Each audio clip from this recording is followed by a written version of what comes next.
자동차를 운전할 때 아주 참 기쁘고 즐거울 때가 있습니다. 여러분은 어떤 경우인지 모르겠는데 제 경우에는 이렇습니다. 첫 번째는 세차를 했을 때고요.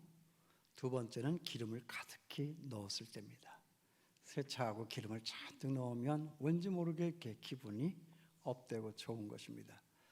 그런데 세차할 때보다 또 기름 넣었을 때보다 더 기쁘고 즐거운 건 뭐냐 하면 그 세차한 값을 다른 사람이 내주고 그 기름 넣은 값을 다른 사람이 넣어줄 때 그때는 정말 기분이 짱입니다. 얼마나 좋은지 모릅니다. 그러면 그런 거 하면 또 우리가 자동차를 운전을 할 때 기분이 나쁘고 불안할 때가 있죠. 그때가 언제냐 하면 첫째는 딱지 뗐을 때고 두 번째는 기름이 다 됐다고 그 기름 넣는 게이지에 불이 깜빡깜빡 들어올 때입니다. 아, 이제는 정말 얼마 가지 못해서 서겠구나 라고 하는 불안한 마음이 들어오기 시작합니다. 그렇습니다. 저나 여러분 우리 성도들에게 있어서도요, 은혜가 떨어지면 얼마 가지 못해서 섭니다. 다시 얘기할까요? 저나 여러분 우리들 모두도 은혜가 떨어지면 얼마 가지 못해서 섭니다. 이 성도가 은혜가 떨어지면요, 기름이 떨어진 자동차와 똑같습니다. 그러므로 은혜라고 하는 것은 뭐냐? 자동차의 기름과 같다 하는 것입니다. 아무리 자동차가 비싸고 좋은 것이면 뭐합니까? 아무리 내 운전하는 기술이 탁월하면 뭐하겠습니까? 기름이 떨어진 차는 그냥 서 있는 고철에 불과한 것입니다. 교회 안에도 보면요, 정말 기름이 떨어진 자동차와 같이 은혜 떨어진 사람들이 가끔가다 있습니다. 그런 사람들은 오래 갈 수 없습니다. 멀리 갈 수 없습니다. 빨리 갈 수가 없습니다. 예수를 믿긴 믿는데 낑낑대면서 예수를 믿습니다. 교회 한번 오려면요, 죽을 힘을 다해야 옵니다. 그리고 정말 헌금을 한번 하려고 하면 얼마나 힘이 드는지 모릅니다. 찬송가가 1절, 2절로 끝나지 않고 5절까지 길면 이거 끝까지 불러대기가 얼마나 힘이 들고 어려운지 모르겠습니다. 이게 다 무엇을 뜻하는 것입니까? 내 안에 은혜가 없다. 은혜가 없으면 이렇게 되는 것입니다. 그렇습니다. 우리 성도들에게 있어서 은혜가 떨어지면 모든 것이 다 떨어지는 것입니다. 은혜 떨어지면 몸이 무겁죠. 그리고 마음도 무겁습니다. 그리고 지금까지 안 아프던 머리도 괜히 아프기 시작합니다. 불평거리만 생각납니다. 그리고 괜히 펄컥펄컥 화나는 일만 생겨집니다. 그때부터는 사람들이 싫어지죠. 그때부터는 교회가 하는 일마다, 목사님이 하자고 하는 일마다 그냥 다 마땅치가 않습니다. 이게 은혜 떨어진 사람의 결과입니다. 그러니까 문제는 뭐냐? 은혜의 회복이다. 오늘 제가 그거 말씀드리려고 하는 거예요. 오늘 처음 만났잖아요. 덕석교회 진짜 오고 싶었어요. 지난번에 왔을 때 목사님이 이 교회에 새로운 조감도를 내어놓고 목사님 기도해 주세요. 보니까 교회가 너무 예쁜 거예요. 제가 지은 교회보다도 더 예쁜 거예요. 그래서 얼마나 잘 있는가 보자. 근데 기회가 온 거잖아요. 여러분, 저희가 우연히 만난 걸까요? 저는 그렇게 생각하지 않습니다. 하나님은 뜻이 있습니다. 타이밍이 있다고요. 왜 만나게 하셨을까? 은혜 있어야지.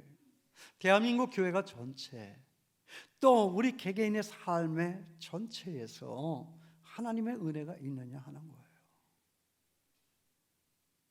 하나님의 은혜가 있느냐. 가끔가다 혼자서 절규할 때가 있습니다. 내 마음에 하나님이 없다. 하나님의 은혜가 없네. 이럴 때는 힘드는 거예요. 기쁜 일이 없는 거예요. 여러분, 지금 여러분들 마음에 기쁨을 빼앗아간 그것이 무엇입니까? 하나님의 은혜겠습니까? 은혜 있으면 그렇게 되겠습니까? 은혜는 모든 것을 녹이고 모든 것을 돌파하고 모든 것을 뛰어넘고 모든 것을 긍정적인 시각으로 바라다 보면서 랄라 룰루 찬송 부르며 세상이 무너지는 듯해도 기쁨으로 갈 수 있는 이것이 은혜 아니냐, 이것입니다. 교회는 그런 곳이에요. 그것 때문에 우리가 예수 믿었고요, 그것 때문에 우리가 교회 나왔다고요.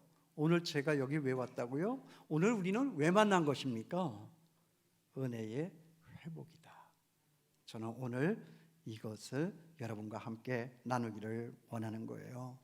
여러분, 교회가 잘 되지 않는 이유는 뭘까요? 돈 많은 사람이 없어서 안 될까요? 똑똑한 사람이 없어서 안 될까요?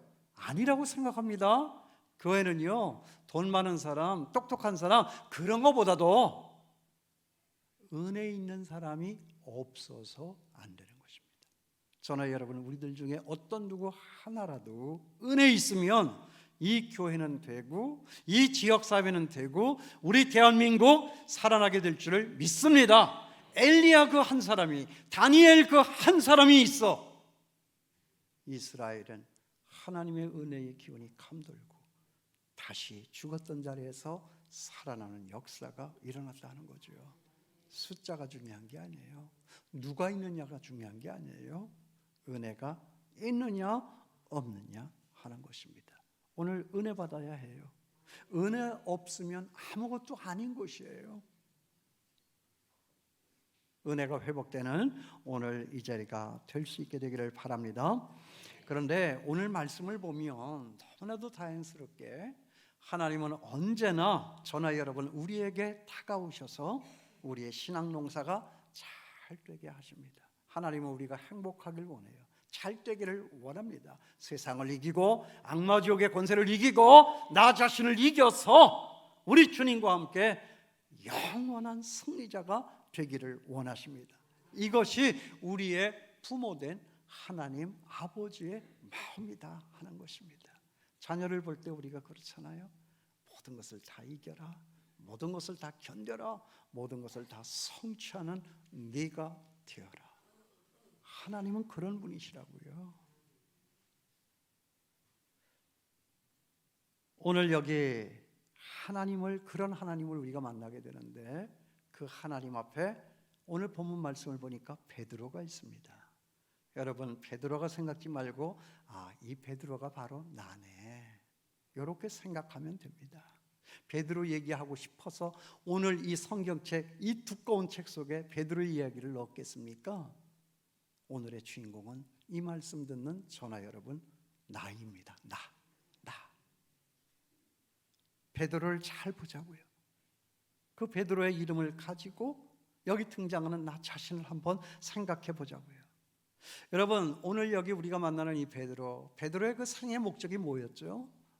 많은 고기를 잡아가지고 잘 먹고 잘 사는 거, 이것이 베드로의 평생의 꿈이고 그리고 기대고 그리고 생애 목적이었다 하는 것입니다.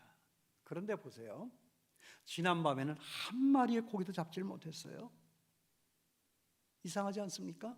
많은 고기를 잡는 것도 기적이겠지만 그 바다에서 한 마리의 고기도 잡지 못한 이것도 저는 기적이라고 생각합니다. 베드로는 그 바다에 있어서는 선수입니다. 잔뼈가 굵은 사람입니다. 이제껏 지금까지 살면서 한 번도 그 바다에서 한 마리의 고기도 잡지 못한 적은 없습니다. 그런데 그날은 그랬습니다. 많은 고기가, 상상할 수 없을 정도의 내 능력 밖에 고기가 잡히는 이것도 기적이지만 한 마리의 고기도 잡지 못했다라고 하는 이 사실도 저는 기적이다. 제 성경책에 그렇게 기록을 했습니다. 어떻게 한 마리의 고기도 잡지 못할까요? 그런데 말이에요, 베드로만 그런 게 아니라 저나 여러분 우리도 마찬가지예요. 우리가 세상 나가서 살 때에 그럴 때가 있죠. 어떻게 그렇게 되는 일이 없습니까? 아무리 내가 몸을 비틀고 수고를 해도 안 되는 일은 안 됩니다. 그런가 하면 말이죠, 오늘 우리가 여기 교회 들어와서 예배를 드리는데 이 교회 안에 들어와서 하나님의 말씀을 들어도 은혜가 되지를 않고 무슨 찬송을 들어도 정말 내 가슴이 뜨거워지지 않을 때가 있습니다. 무슨 이유죠? 오늘 말씀은요, 그 이유에 대해서 이렇게 한 줄로서 정리를 해 놓습니다. 제가 이거 많은 묵상 끝에 적어놓은 거거든요. 혹시라도 적으실 의향이 있으시면 준비를 하고 적어놔도 좋습니다. 제가 한번 볼게요. 베드로가 그날 밤에 한 마리의 고기도 잡지 못한 것은 그 갈릴리 바다에 문제가 있었던 것이 아니라 바로 베드로에게 문제가 있었던 거야. 다시 한번 할까요? 베드로가 그날 밤에 한 마리의 고기도 잡지 못한 그것은 그 바다에 문제가 있었던 것이 아니라 고기 잡으러 나갔던 그 베드로에게 문제가 있었던 것이다. 오늘 말씀은 그걸 우리에게 집중적으로 가르쳐 주고 있는 거예요. 왜냐하면 보세요. 제가 근거 없이 제 느낌과 상상으로 그렇게 말하는 것이 아닙니다. 본문을 보세요. 베드로가 예수님의 말씀을 들었죠. 그래서 그물을 던졌죠. 그래서 어떻게 됐습니까? 많은 고기를 잡았습니다. 예수님의 말씀을 듣고 그물을 던져 많은 고기를 잡았던 그 바다는 어떤 바다입니까? 어젯밤 자기에게 한 마리의 고기도 내어주지 않았던 바로 그 바다입니다. 그 바다가 그 바다입니다. 그렇습니다. 저는요 이걸 보면서 이런 생각을 했어요. 그렇구나. 장소가 문제가 아니네. 사람이 문제가 아니네. 환경이 문제가 아니네. 몫이 안 좋아서 장사가 안 되는 것이 아니라, 경기가 안 좋아서 사업이 안 되는 것이 아니라, 문제의 핵심은 뭐냐? 바로 나에게 문제가 있었네. 여러분 그런 생각 안 드세요? 저는 그런 생각이 들던데, 여기 베드로에게 바로 그런 문제가 있었듯이 저나 여러분 우리에게도 그런 문제는 있는 것이다. 아니, 있을 수 있는 것이다. 자, 여기 보세요. 베드로가 주님의 말씀을 듣고 은혜를 받고 달라지니까 많은 고기가 잡히잖아요. 바다가 달라지지 않습니까? 그러니까 뭐냐? 내가 은혜를 받고 변하면 된다 하는 것입니다. 내가 은혜를 받고 달라지면 똑같은 바다에서도 많은 고기를 잡을 수가 있다 하는 것입니다. 똑같은 설교라도요, 내가 정말 달라져서 사모할 마음이 있으면 많은 은혜를 받을 수가 있습니다. 설사 이 자리에 어떤 어린아이가 와서 설교를 한다고 한들 많은 은혜를 받을 수 있습니다. 눈물을 펑펑 흘릴 수가 있습니다. 그런데 내가 높아지면, 내 마음이 흐트러져 있으면, 내가 은혜의 자리에서 거리가 떨어져 있으면 어떤 말씀을 들어도 은혜를 받을 수가 없습니다. 보세요. 내 마음이 돌짝밭인데 여기 이 자리에 바울이 와서 설교를 하는들 무슨 은혜가 있겠습니까? 내 입맛이 그렇게 까다로운데 여기 이 자리에 예수님께서 오셔서 말씀하신들 무슨 은혜가 될 수 있겠느냐 하는 것입니다. 문제는 누구라고요? 나. 여러분 요나 아시죠? 요나를 해석하면 어떻게 되는지 아세요? 요놈의 나. 그러네. 요놈의 나 때문이네. 다른 사람 말할 것 없어. 요놈의 나 때문이네. 주여 은혜를 주시옵소서. 은혜 있으면, 은혜 받으면 넘어설 수 있습니다. 돌파할 수 있습니다. 해결할 수 있습니다. 이겨낼 수 있습니다. 성취할 수 있습니다. 견뎌낼 수 있습니다. 문제는 뭐냐? 그게 있고 없고의 차이가 아니라 내 안에 은혜가 있느냐 없느냐 하는 것에 대한 문제다 하는 것입니다. 내 마음이 문제죠. 다시 말하지만 복이 임하고 고기가 잡히는 것은 바다가 문제가 아니에요. 그물이 문제가 아니에요. 은혜 받으면, 내가 달라지면 그 고기는 잡히게 되어 있다 하는 것입니다. 여러분 생애에 꼭 이런 복이 임할 수 있게 되기를 바랍니다. 은혜 받으면, 은혜 있으면, 은혜 넘치면 이런 복이 꼭 있게 되어질 줄을 믿습니다. 교회 건물을 보면서 하나님께서는 왜 덕석교회 성도들에게 이 어려운 때에 이 교회당을 주셨을까? 안 되는 때였잖아요. 코로나 때였잖아요. 어떻게 생각하세요? 나는 지난번 설교 끝나고 목사님 서재에 들어가서 혼자 앉아 기도하다 묵상하며 그런 생각을 했어요. 그러네. 하나님의 기대가 크다. 이제는 이전 것은 지나갔다. 새로운 시대에 새로운 사명, 그 사명을 안겨주시는 하나님의 이 교회 교인들에 대한 기대가 있으신 거네. 새로운 일을 이뤄나가시는 여러분 될 수 있게 되기를 바랍니다. 그것은 내가 하는 것이 아니라 하나님의 은혜다. 은혜의 손에 잡히면 그것이 내 값이 된다 하는 거예요. 내가 한만 몸부림쳐야 그것은 내 힘의 값밖에는 안 되는 거예요. 하나님 은혜의 손에 잡히면 이제는 그 값이 내가 한 내 값이 아니라 하나님의 값이다 하는 것입니다. 여러분, 자꾸만 나를 내가 증명해내려고 하지 마. 내가 지금 와서 왜 이걸 깨닫는지 몰라. 나 목회를 할 때 진작 깨달았으면 또 달라졌을 텐데 자꾸 나는 내가 나를 증명해내려고 그랬어. 여러분도 그러시죠? 아닌 것처럼 그렇게 시침이 떼고 앉아 계세요. 내가 나를 증명해내는 것이 아니라 내가 내 속에 계신 하나님으로 나를 증명해낼 수 있어야 세상의 사람들이 뒤로 나가 자빠지는 거예요. 아, 하나님이 왔다. 저나 여러분 우리를 보고. 근데 우리가 나가니까, 뺀질뺀질한 내가 나가니까 사람들은 그냥 외면해 버린다 하는 거예요. 그까짓 것 한다 하는 거죠.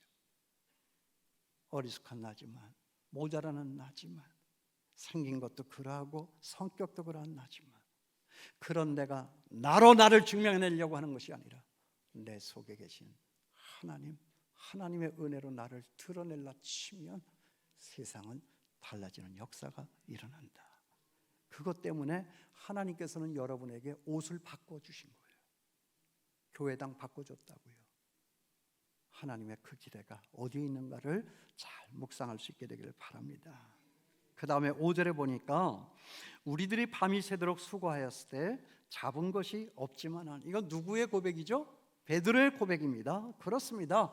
저는 이걸 보면서 저나 여러분 우리의 인생도 마찬가지다 생각을 했습니다. 무릎을 쳤습니다. 이게 바로 나네. 나를 낮추고 나의 한계를 알아서 주여 은혜를 주시옵소서. 은혜 없이 밤을 지새워 내가 밤새도록 수고를 하였지만 아무 얻은 것이 없습니다. 되는 것이 없습니다. 주여 와서 내 손 잡아주시고 나를 도와주시옵소서. 정말 절실하게 낮아져서 진실하게 낮은 자세로 그 높으신 하나님을 바라다 볼 때 주님은 다가오셔서 너 힘들지? 너 외롭지? 너 춥지? 너 배고프지? 내가 도와줄게. 하나님 그걸 기분 좋아하세요. 하나님은 그걸 기분 좋아하십니다. 그런 인생을 좋아하는 거예요. 교만한 사람 별로예요. 지가 하나님인 줄 알아. 하나님 없이도 사는 것 같아. 그래, 너 혼자 살아봐. 그냥 내버려 두시는 거예요. 그런데 영에 민감한 사람들, 주여 나는 아무것도 할 수 없사오니 나를 도와주시옵소서. 큰 일이나 작은 일이나 어떤 일에서 주님을 먼저 내 마음속에 첫 자리에 모셔드릴 수 있는 사람, 오늘 지금 베드로가 그걸 깨닫고 그걸 고백하고 있는 것 아닙니까? 그러므로 여러분, 우리는 언제나 우리의 부족함을 인정해야 해요. 우리의 모자람을 인정해야 합니다. 그러면 우리 주님께서 다가오셔서 채워주시고 도와주시고 이기게 하여 주실 줄을 믿습니다. 여러분, 까불면 안 돼요. 나는 이제 은퇴했으니까 우리 후배 목사님들한테 늘 만나면 그렇게 얘기를 해요. 까불면 안 돼. 그걸 어떻게 알았겠어요? 내가 많이 까불었거든요. 그러니까 아는 거지. 까불면 안 돼. 그리고 한마디 더 해요. 하나님은 있잖아, 발발 떠는 걸 좋아하셔. 발발 떨면서 내가 아무것도 하지 못할 때, 그래서 앞도 막히고 뒤도 막히고 좌우도 막히고, 그래서 뻥 뚫린 하늘로 하늘의 하나님을 바라다 볼 때 하나님은 나타나시고 하나님은 찾아오시고 하나님은 나를 건드려 주시고, 이게 우리 믿음 아닙니까? 이게 우리 신앙생활 아닐까요? 정말 이런 기적의 역사 일어날 수 있게 되기를 바랍니다. 문제는 뭐냐? 하나님이 열어주셔야 되고, 하나님이 채워주셔야 되고, 하나님이 세워주셔야 우리의 모든 일이 잘 될 줄 믿습니다. 여러분, 쇳덩굴이라고 하는 거 아세요? 쇳덩굴이가 그동안에 우리나라에 없었나 봐요. 하도 농약을 치고 그러니까 그랬겠죠. 근데 이게 있대요. 얼마 전에 자연 다큐에서 텔레비전에서 제가 봤거든요. 그랬더니 내가 옛날에 초등학교 때 10리 20리 걸어다니면서 학교 가고 올 때 만났던, 길거리에서 만났던 그 쇳덩굴이가 있는 거예요. 너무 반가워서 제가 채널 고정 그걸 봤어요. 우리나라에 쇳덩굴이가 있다고요. 여러분, 쇳덩굴이가 뭔지 아세요? 아시는 거예요? 모르시는 거예요? 덕소에는 없나 보지? 우리 시골에는 있었다고요. 쇳덩굴이는요, 쇳덩을 이렇게 뭉쳐가지고요, 공처럼 만들어가지고 이걸 어디론가 이렇게 굴려가지고 가가지고 드시나 봐요. 아이, 더러워라. 이게 쇳덩굴이에요. 이게 쇳덩굴이에요.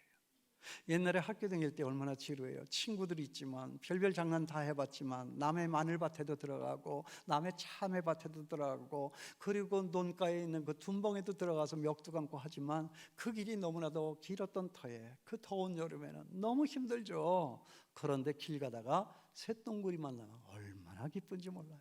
제가 그때 쇳덩굴이 보고, 저는 관찰력이 뛰어나서 쇳덩굴이 만나면 친구들 다 가 그러고 걔네들하고 이렇게 놀았어요. 근데 보면요, 재밌어요. 앞에 애가 막 끌어요. 뒤에 애가 막 밀어요. 그게 경사진대요. 이 경사도 아니에요. 우리는 그냥 발바닥에 그냥 대면 되는 건데 얘네들한테는 이게 태산이잖아요. 태백산맥 줄령처럼 높이 들이온 그 길을 얘네들은 넘어가야 되는 거예요. 숙명이. 그걸 이제 떼양볕 밑에서 이렇게 보고 있는 게 어떻게 되나 보자. 앞에 놈이 막 끌고 뒤에 놈이 밀고, 날은 덥고 무덥고, 그러니까 땀은 나고, 그러니까 앞에 놈이 말해요. 땀이 났거든요. 그래서 그 땀방울이 막 눈으로 들어가니 이게 얼마나 쓰라리겠어요. 그러니까 앞에서 끌던 놈이 그 공처럼 굴린 그 똥을 손에서 띄는 거예요. 그리고 자기 눈을 비비려고. 그러니까 뒤에 놈이 야, 그걸 너 놓으면 어떡하냐 하면서 뒤로 꼴까닥 넘어지는 거예요. 그 얼마나 재밌어요. 그러면 두 놈이서 또 막 또 쫓아 내려가가지고 다시 이제 시작하는 거예요. 앞에 놈은 끌고 뒤에 놈은 올고. 근데 또 앞불사 거의 다 와가지고 숨이 컥컥 막히는데 땀이 또 눈에 들어갔나 봐요. 그러니까 앞에 놈이 또 이렇게 손을 띄는 순간에 야, 너 또 그러면 어떡하니 하고 뒤로 자빠지고. 지금 그 사건을 제가 텔레비를 보다가 이렇게 묵상을 해보니까 아, 그렇구나.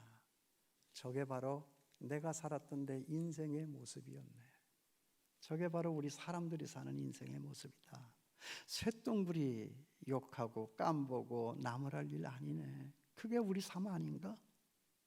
그러면서 제가 묵상의 깊이를 더해서 이런 생각을 해봤어요. 그때 내가 만일 저 쇳덩굴이들하고 말이 통할 수만 있었다면 나는 이렇게 말할 거야 라고 하면서 제가 무슨 말을 할까요?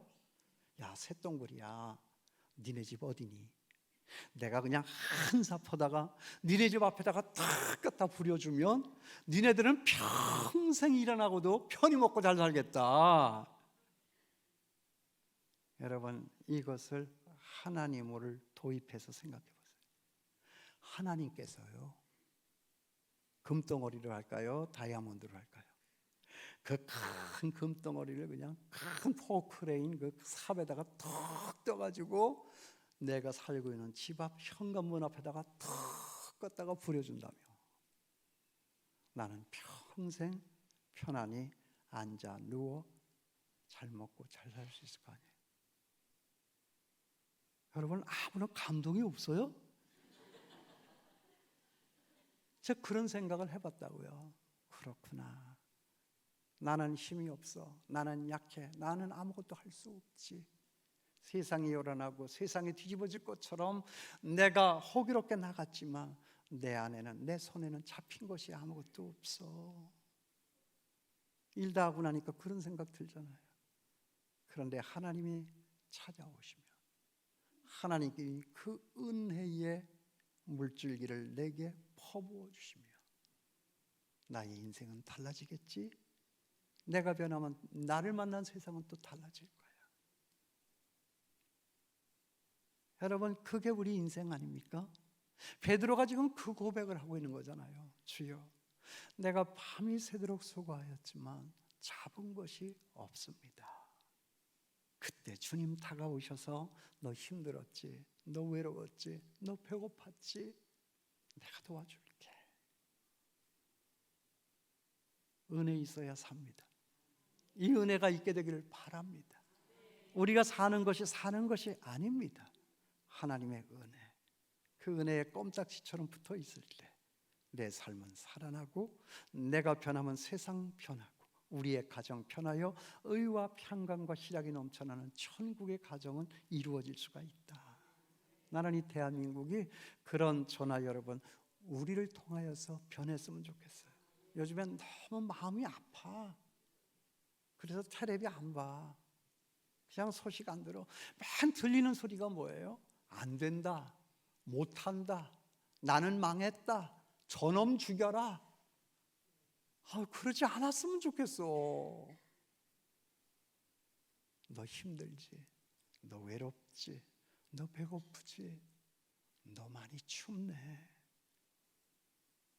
주님처럼 주님의 은혜가 내게 임하여 내 옆에 주변을 둘러볼 때 밥 못 먹어 굶주려 있는, 추워 떨고 있는 그 이웃에게 다가가서 우리가 그런 은혜의 손길을 펴낼 수 있으면 우리가 사는 세상은 적어도 달라질 수 있다.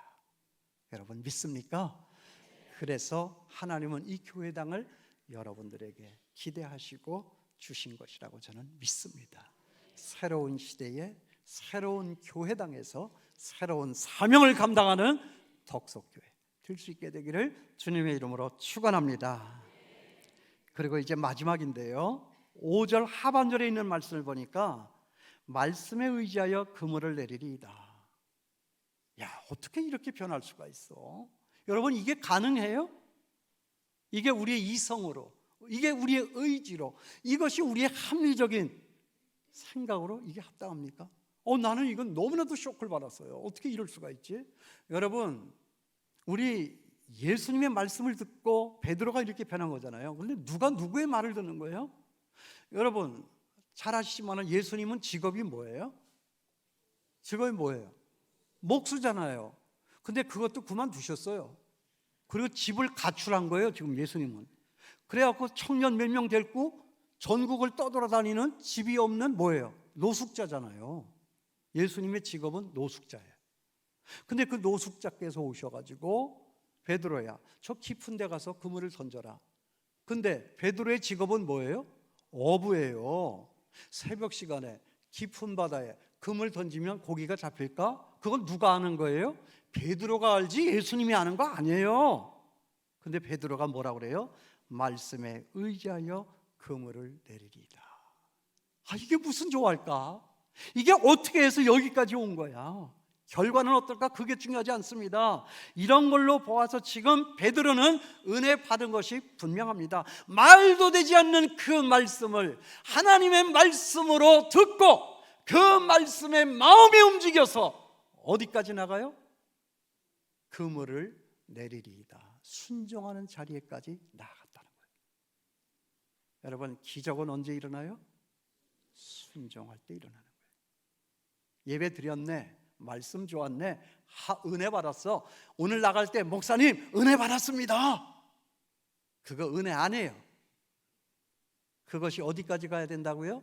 은혜 받았으면 그 들은 말씀을 순종하는 자리에까지 가야 바다도 편하고 안 잡히던 고기도 잡히고, 정말 베드로가 깜짝 놀라서 주여 나를 떠나소서, 내가 죽게 생겼나이다, 그 고백도 나올 수가 있는 거예요.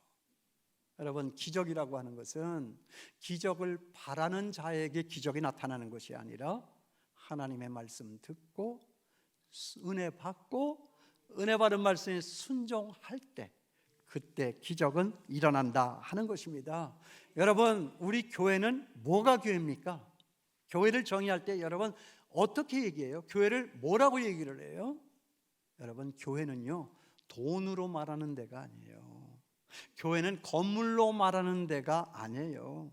교회는 사람 숫자로 말하는 데가 아니에요. 교회는 뭐로 말하는 거예요?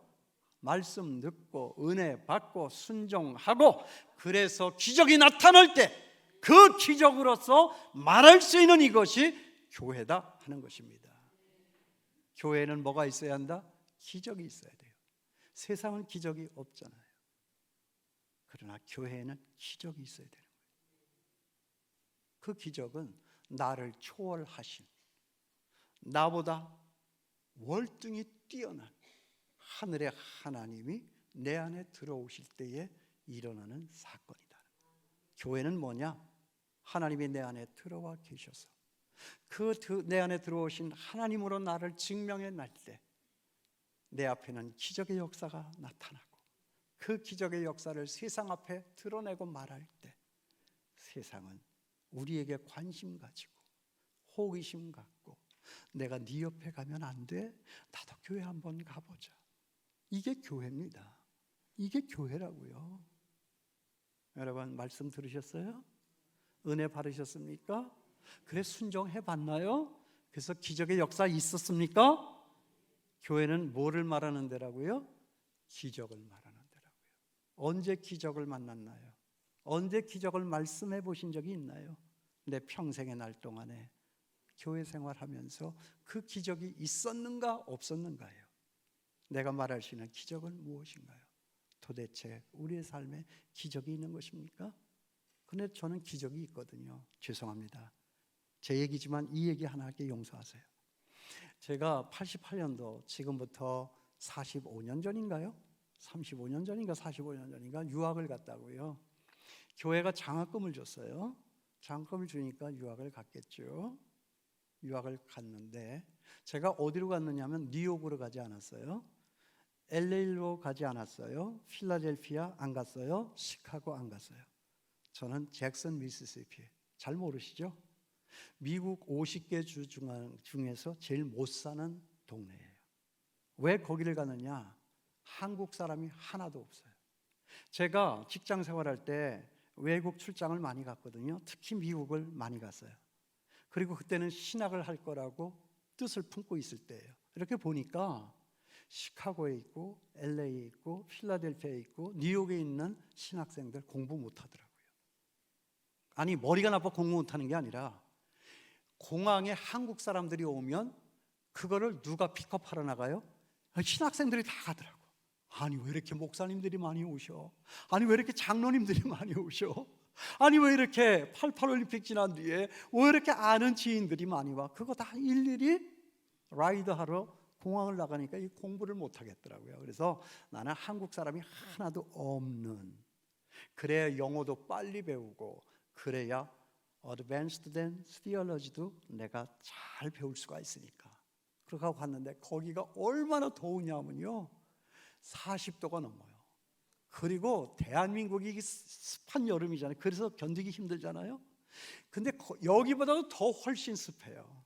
얼마나 힘이 드는지. 그런데 한 학기를 마쳤어요. 장학금이 안 오는 거예요.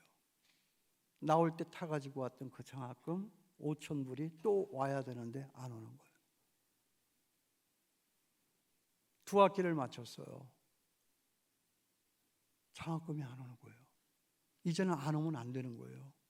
등록금은 고사하고 저는 아이들 둘을 데리고 갔는데 애들은 아시죠? 엄마 아버지가 아픈 거를 안 봐줘. 아니 엄마 아빠가 돈이 없으면 좀 덜 먹으면 좋잖아. 이놈의 시키들을 그냥 막 먹으려고 덤벼드니까 이게 가뜩이나 등록금도 없는데 먹을 돈도 없는 거예요. 그 깐난뱅이들 엄마 몸살 걸렸다고 봐주나요? 가장 배고프다고 엄마 젖 파고들잖아요. 애들은 나쁜 새끼들이에요. 정말 힘들었어요. 그래가지고 이제 기도하기로 결심했어요. 학교에 수업이 8시예요. 7시까지 가는 거예요. 1시간 기도할 것을 이제 작정하고 이렇게 큰 채플 학교 안에 있는 예배당 거기 들어가서 혼자서 기도를 하는데 여러분 얼마나 더워요. 저 혼자 가서 7시부터 기도한다고 누가 에어컨 켜주나요? 그러니까 거기서 1시간 동안은 주여 주시옵소서. 일용할 양식을 주옵시고 난 일용할 양식을 거기서 처음으로 기도해 봤어요. 뭐 주기도문 시간에 뭐 수없이 많이 외웠던 일용할 양식을 주옵시고 했지만 나는 뭐 먹을 게 부족한 적이 거의 없었기 때문에 일용할 양식을 위해서는 제가 기도를 해도 그냥 흘겨 지나갔지. 여러분은 어떻게 생각하세요? 근데 거기선 정말 일용할 양식이 그렇게 중요한 거더라고요. 그래갖고 기도를 하는데요, 얼마나 더운지 얼마나 땀이 나는지 1시간 기도했는데 벗어서 속옷을 벗어 짜면은 막 빨래 짜듯이 물이 그렇게. 일주일 기도했어요. 2주일 기도했어요. 한 달 기도했어요. 한 달 반쯤 했나요? 어느 날 집에 있는데 전화가 왔어요. 서울에서부터 전화 왔네요. 근데 어떤 권사님이, 제가 있던 교회의 권사님이 전화를 했어요. 목사님 힘드시죠? 그러는 거예요. 아니 이분이 뭐 나 힘든 거 알고 전화하셨나? 아이 뭐 그래도 유학생활이 뭐 그렇죠 뭐 이렇게 얘기했어요. 근데 그 다음 말이 권사님께서 아니 근데 교회가 장학금을 끊어놨다면서요? 이걸 안 거예요 권사님이. 에이 무슨 일이 있겠죠. 아니 그래서 말인데요 목사님, 우리 권사님들 몇 분이서 모여가지고 목사님 장학금을 주기로 결정을 했어요. 감사합니다. 이렇게 남이 잘 되는 거 보고 아멘하는 사람들은 복 있는 사람들이에요. 근데 제가 그 순간에 무슨 생각했을까? 첫 번째 들었던 생각은 기도 응답이다. 드디어 내가 엘리야의 반열에 들어서는구나. 그리 시냇가에서 쫄쫄 배골고 있을 때 까마귀를 통해서 고기 날라주셨던 그 하나님, 엘리야가 그런 거잖아요, 그죠? 내가 드디어 엘리야의 반열에 서는구나. 그런데 그럴 수가 없었어요. 조금 이따 얘기할게요. 권사님 호의는 고맙지만 제가 그 돈을 받을 수가 없어요. 아니 왜요? 생각해 보세요 권사님. 목사님이 무슨 생각이 있으셔서 그 장학금 끊어놨을 터이고, 장로님들 80명이 무슨 생각들이 계셔서 그 장학금 끊어놨을 텐데, 교회가 끊어놓은 그 장학금을 제가 권사님 몇 분 사사로이 그분들하고 통해가지고 그 장학금을 제가 받아서 쓰면 교회가 어떻게 되겠어요? 얼마나 질서가 무너지겠어요? 얼마나 힘들겠어요? 그래서 그때 거절했다고요. 근데 그때 거절했던 이유가 뭐냐 하면 이게 참 말씀이라고 하는 게요, 참 어느 한순간에 이것은 능력이 되기도 하고 이것은 시험이 되기도 해요. 근데 그날은 능력이 되었던 것 같아요. 그 순간에 무슨 생각이 들었냐 하면, 그 장학금이 왜 끊어졌냐면, 이제 목사님은, 저에게 장학금을 줘서 보낸 목사님은 은퇴를 하시고 이제 새로운 목사님이 오셨는데 새롭게 해야 될 일이 많이 있으셨던가 봐요. 그러니까 이제 돈도 모자라고 뭐 이러니까 이제 장학금부터 이제 끊은 거겠죠. 뭐 이건 제 생각이에요. 그런데 그때 제가 왜 그걸 거절할 수 있었느냐 하면, 그건 정말 저에게 있어서는 절체절명에 필요한 것이었는데 왜 끊었냐 하면, 마태복음 16장에 보면 예수님이 제자들에게 그래요. 얘들아 너희는 나를 누구라 하느냐? 그때 성질 급한 베드로가 주는 그리스도시요 살아계신 하나님의 아들이십니다. 예수님이 정말 기분이 좋았어요. 나는 성경 전체에서 예수님이 웃었다 하는 장면을 거기서 딱 하나 발견했어요. 예수님이 얼마나 좋으셨는지 미소를 지으면서, 이건 제가 생각해낸 거예요. 바요나 시몬아 내가 복이 있도다. 이를 내게 알게 하신 이는 혈육이 아니요 하늘에 계신 내 아버지시다. 내가 너에게 이르노니 내 이름을 베드로라 하라. 내가 이 반석 위에 내 교회를 세우리니 음부의 권세가 이기지 못하리라.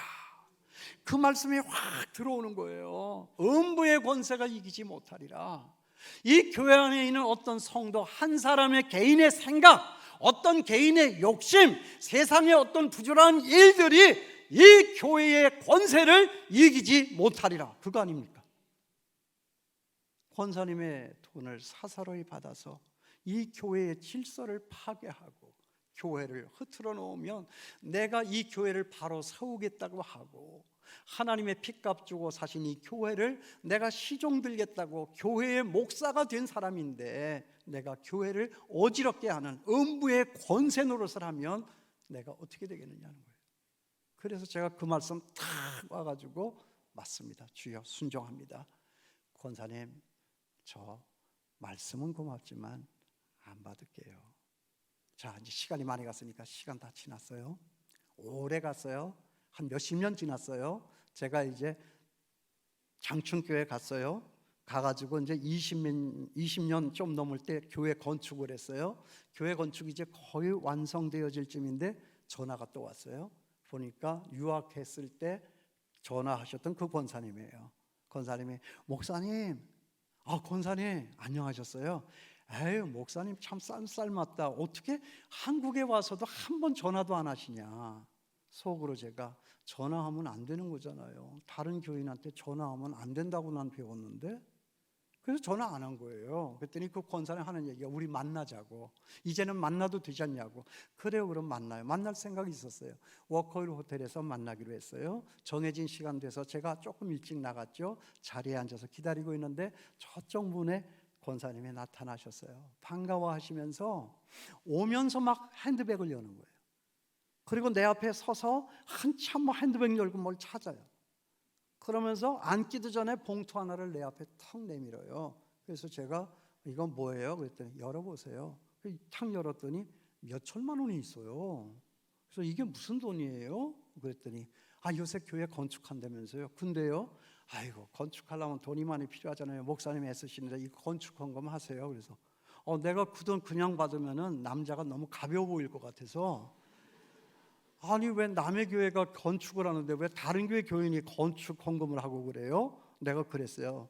그랬더니 그 권사님이 목사님 그 돈이 무슨 돈인지 아세요? 그러더라고요. 무슨 돈이에요? 그랬더니 목사님 수십 년 전에 유학하고 계실 때 교회가 장학금을 끊어서 우리가 장학금 드리려고 했을 때 목사님이 그 장학금 거절했잖아요. 자기네들이 그때 그 소식을 듣고 충격을 받았대요. 뭐 이딴 목사가 다 있어. 그래서 그때 목사님에게 드리려고 했던 그 장학금을 이 권사님들이 건축하는데 그 신라 호텔 앞에 지나가다 보니까 교회 짓더라. 그거 얼마나 힘들겠냐. 우리 건축 헌금하자. 그래서 그 돈을 그대로 건축 헌금을 하기로 했다고. 코끝이 쨍하더라고요. 근데 돈 몇 천만 원의 남자가 또 눈물 질질 짜면 안 되니까 제가 그걸 거둬들이면서 제가 이렇게 농담을 했어요. 권사님, 그때가 언젠데 이 돈이 수십 년 동안 이자가 붙어도 얼마나 많이 붙었을 텐데 왜 이거밖에 안 주냐. 내가 그랬어요. 그랬더니 권사님이 뭐라는 줄 아세요? 목사님, 구약 성경에 이자 받지 말라고 하는 얘기 몰라요? 그러고.